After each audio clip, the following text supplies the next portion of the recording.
Anak, wala naman talagang nakalimutan ang mama. Buong-buo pa rin sa puso ko ang alaala ninyo ng papa mo. Rose? Pansamantala muna ako aalis siya. Alam mo, masaya ako. Kasi nakita kita kahit saglit.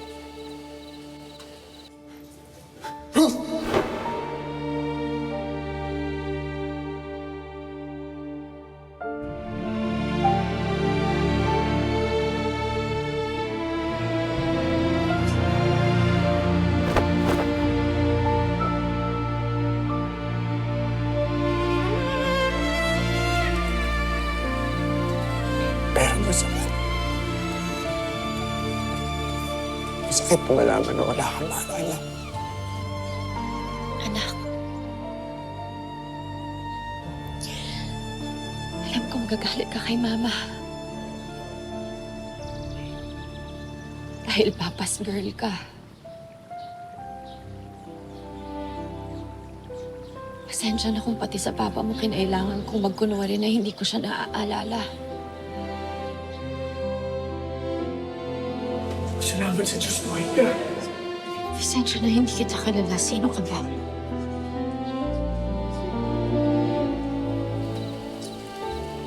Pasensya ako.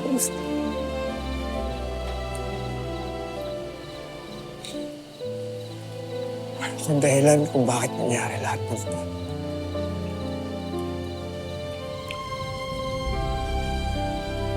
Kaya nga kailangan natin gawin to.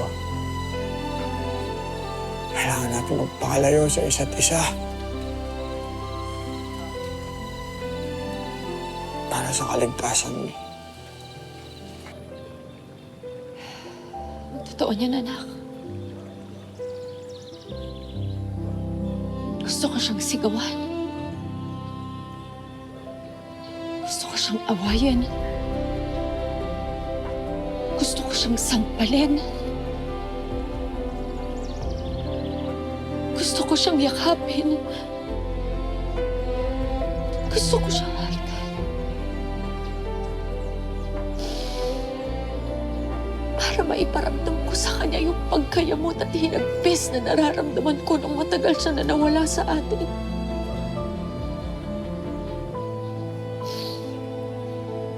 At para masabi ko sa kanya na kahit napakalaki ng kasalanan niya sa akin,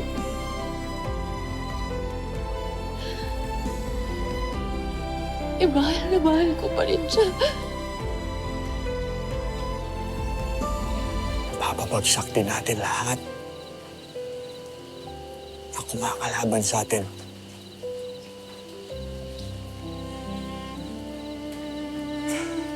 Pagdating ng araw na yun, kikita tayo ulit, Rose.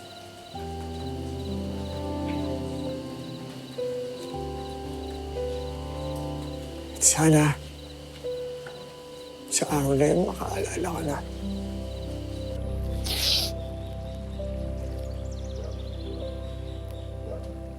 Pero hindi pwede yam-yam, anak.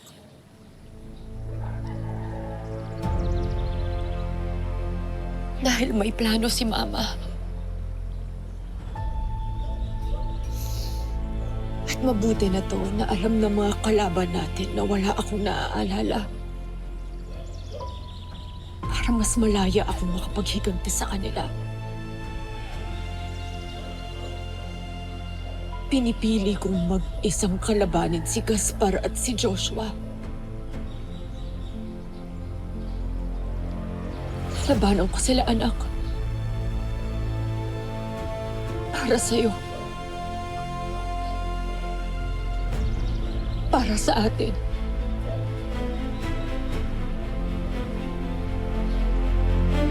Para sa papa mo. Mahal kita, Rose.